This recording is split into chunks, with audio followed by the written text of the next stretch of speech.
Hello বন্ধুরা, কেমন আছো তোমরা সবাই? আশা করছি তোমরা সবাই খুব ভালো আছো। প্রত্যেক দিনের মতো আজকেও নিয়ে চলে এসেছি বেশ কিছু কিচেন টিপস, যেগুলো জানা থাকলে আমাদের সংসারের কাজগুলো হয়ে যাবে অনেকটাই সোজা, বেঁচে যাবে সময়, পরিশ্রম, মাসিক বেশ কিছুটা খরচও।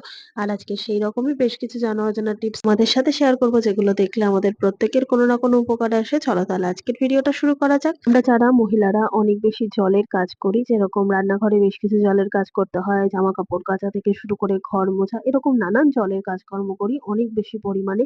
তাদের কিন্তু এই সমস্যাটা হয় পায়ের আঙুলের কোনায় কোনায় কিংবা নখের কোনায়, আঙুলের ফাঁকাতে কিন্তু একটু ফাঙ্গাল টাইপের ইনফেকশন হয়, বা পাটা সাদা সাদা হয়ে যায়, ফ্যাকাশে টাইপের হয়ে যায়, যেটা কিনা আমরা জলবাহিত রোগ বলি। তো সেই ধরনের ইনফেকশন যদি পায়ের আঙুলের ফাঁকায় ফাঁকায় হয়, তাহলে কিন্তু পায়ে যে কোনো ধরনের সাবান, শ্যাম্পু বা কোনো কিছু খার জাতীয় কোনো কিছু লাগালে যেরকম জ্বালা করে, প্লেন একটু নরমাল জল দিয়ে পা ধুতে গেলেও কিন্তু পাটা ফেটে যায়। তো সেই কারণে কিন্তু জ্বালা করতে থাকে। তো এর জন্য আমরা কি করি? ডাক্তার দেখাই, নানান রকম ট্রিটমেন্ট করি।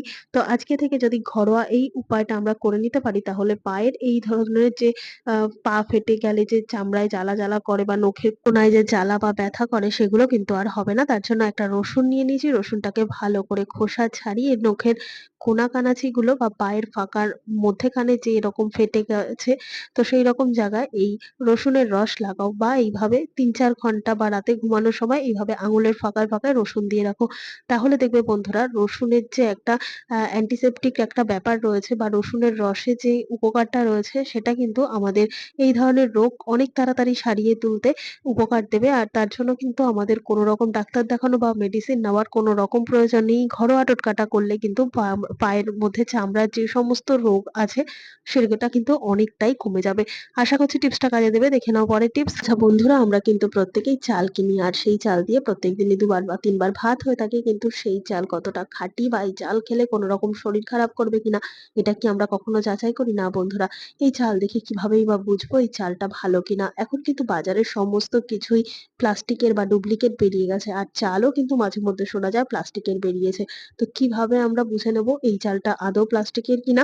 তো সামান্য একটা পরীক্ষা করলে কিন্তু বোঝা যাবে। তার জন্য কয়েক দানা চাল এরকম ভাবে গ্যাস বার্নারের মধ্যে রেখে দাও। তো এই ছোট্ট কাজটা করলে কিন্তু অনেক সহজে বাড়িতেই আমরা জেনে নিতে পারবো যে এই চালটা যেটা আমরা খাচ্ছি, সেটার মধ্যে কোনো রকম ভেজাল মেশানো আছে কিনা, বা চালটা পলিথিনের কিনা। তো বার্নারের ওপর বেশ কতগুলো চাল রেখে এবার গ্যাসটাকে জ্বালিয়ে দাও বেশ কয়েক সেকেন্ডের জন্য, যতক্ষণ না সমস্ত চালগুলো পুড়ে যাচ্ছে। এই যখন চালটা পোড়াবে, তখন অনেকগুলো জিনিস খেয়াল রাখতে হবে। তার মধ্যে ১ম, যে চালটা পোড়ার সময় কোনো রকম প্লাস্টিকের গন্ধ বেরোচ্ছে কিনা। কেননা কোনো জিনিস প্লাস্টিকের যদি পোড়ানো হয়, তাহলে প্লাস্টিক পোড়ার যে গন্ধটা হয়, চাল পোড়ানোর সময়ও কিন্তু সেই গন্ধটাই বেরোবে, যদি কিনা এটা প্লাস্টিকের হয়। ১ম এ এই দিকটা খেয়াল রাখতে হবে। তারপর কি করতে হবে? এখান থেকে একটা চাল এরকম ভাবে তুলে নাও। যেহেতু চালগুলো পুড়ে গেছে, তাই খুব সহজেই কিন্তু এই চালগুলো গুঁড়ো হয়ে যাবে। যদি ভালো হয় বা প্লাস্টিকের না হয়, তাহলে এই একটা পোড়া চালকে এইভাবে হাতের মধ্যে নিয়ে তারপর এইভাবে বুড়ো আঙুলের সাহায্যে হালকা হালকা করে একটু চাপ দাও, দেখবে প্লাস্টিকের মতো গন্ধ বেরোচ্ছে কিনা, বা রাবার পুড়লে যেরকম একটা চ্যাটচ্যাটে, প্লাস্টিক পুড়লে যে একটা চ্যাটচ্যাটে ভাব, সেটা হচ্ছে কিনা। যদি সেরকম হয়, তাহলে বুঝে নিতে হবে যে এই প্লাস্টিকটা পলিথিনের। আর যদি দেখা যায় এইভাবে ভাঙতে গেলে একটু কালো পোড়া পোড়া মতো হচ্ছে, বা যেরকম ছাই হয় সেরকম হয়ে যাচ্ছে, তাহলে বুঝতে হবে যে এটা অরিজিনাল চাল। কেননা প্লাস্টিক পুড়লে তো একটা কেমন বাজে গন্ধ বেরোবে, আর চালটা পুড়লে কিন্তু ছাইয়ের মতোই বেরোবে। তাহলে বুঝে গেলাম যে এটা আসল চাল। তো টিপসটা যদি ভালো লেগে থাকে, প্রত্যেকের সাথে শেয়ার করে দেবে যাতে সবার উপকারে আসে। দেখে নাও পরের টিপস। আমাদের প্রত্যেকের বাড়িতেই এমন বেশ কিছু বাসনপত্র আছে, যেগুলোর কিনা কাঁধাটার দিকটা এরকম একটু ভাঁজ করা।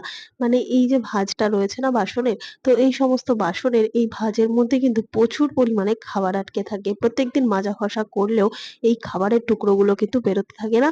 তো এই জায়গাটা কিন্তু এতটাই ময়লা হয়ে যায় যে দেখতেও খারাপ লাগে, আর প্রত্যেকদিন মাজা ঘষার ফলে এই ময়লাগুলো উঠতে চায় না। তো কিভাবে এই পাত্র থেকে ময়লাগুলো তুলবো, যেটা কিনা খুব সহজেই উঠেও যাবে, অথচ আমাদের কোনো রকম কষ্টও করতে হবে না, আর একেবারে তো ক্লিন হবেই, সাথে কিন্তু বাসনটাও একেবারে চকচকে হবে, হাত লাগানো ঝামেলা ছাড়া।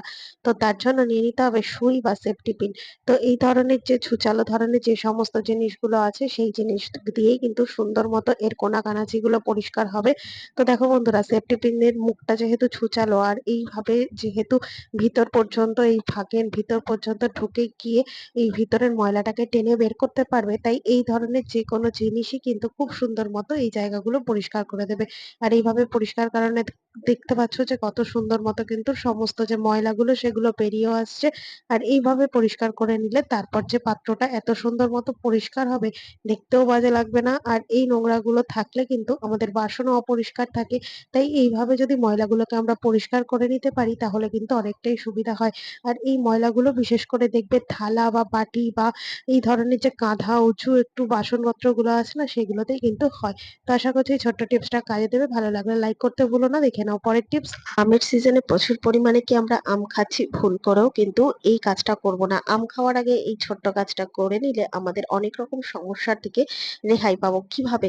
তো দেখো বন্ধুরা, আম যখন কিনি তখন খেয়াল করলে দেখবে আমের যে উপরের বোটা মতো অংশটা রয়েছে সেখান থেকে কিন্তু প্রচুর পরিমাণে কষ বা এই যে আমের যে একটা রস আছে সেটা কিন্তু নিঃসৃত হয়। আর এই কষের কারণে কিন্তু আম খাওয়ার সাথে সাথে অনেকেরই আছে ঠোঁট, জিভ এগুলো চুলকানি হয়। তো এই ধরনের সমস্যাটা কেন হয় বলতো? এই যে কষ আছে না, কষটার কারণেই কিন্তু এই সমস্যা হয়। তো এবার থেকে যখনই আমরা বাজার থেকে আম কিনে আনবো, খাওয়ার আগে এই ছোট্ট কাজটা করতে হবে। প্রথমে খোসা সমেত অবস্থাতে মাথার দিকের অংশটাকে মোটা করে এইভাবে কেটে বাদ দিয়ে নাও। প্রথমে যে কটি আম প্রয়োজন সে কটি আমেই করবে, আগে থেকে কিন্তু এই আমের মাথার দিকটা কাটবে না। একবারে একটা দুটো কি যে কটা আম প্রয়োজন সে কটা আমকে এইভাবে কেটে এই কাজটা করতে হবে। এমন না যে একবারে বাজার থেকে 2-3 কিলো আম নিয়ে এসছো সব কটারই একবারে করে নেবে, এমনটা কিন্তু না। তো কি করতে হবে, মাথার দিকে দুটো আম এইভাবে আমি কাটিয়ে নিয়েছি কেটে। এবার একটা বড় পাত্রের মধ্যে জল দিয়ে এই আমগুলোকে বেশ আধা ঘন্টা থেকে 1 ঘন্টার জন্য এভাবে ডুবিয়ে রাখবো। তো এভাবে ডুবিয়ে রাখলে কি হবে, আমের বোটার কাছে যে কষটা ছিল সেই কষটা কিন্তু সম্পূর্ণ জলের মধ্যে বেরিয়ে যাবে।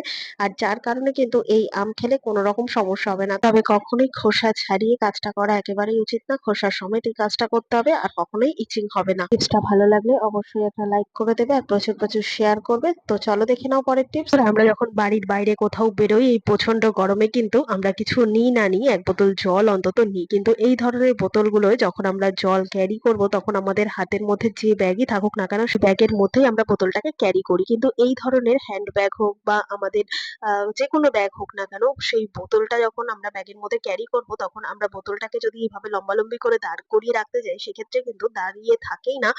ব্যাগটা মুভমেন্টের কারণে দেখা যায় বন্ধুরা কি বলতো যে বোতলটা কিন্তু সরে নড়ে যাচ্ছে। তার ফলে যদি বোতলটা এমন ভাবে সরে নড়ে যায়, অনেক সময় যদি মুখের কাছটা ঢিলে থাকে তাহলে কিন্তু জল লিক করে ব্যাগের মধ্যে থাকা অন্যান্য জিনিসপত্রের মধ্যেও কিন্তু জল পড়ে নষ্ট হয়ে যায়।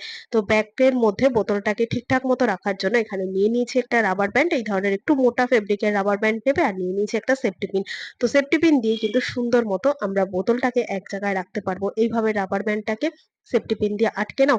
এরপর দেখো বন্ধুরা, এই রাবার ব্যান্ডটা কিন্তু ব্যাগের মধ্যে খুব সুন্দর মতো ফিক্সড হয়ে গেল। এরপর কি করব, এই বোতলটাকে এইরকম ভাবে জল ভর্তি অবস্থায় ব্যাগের মধ্যে ভরে নিয়ে এই রাবার ব্যান্ডের মধ্যে এইভাবে মুখটাকে আটকে দেবো।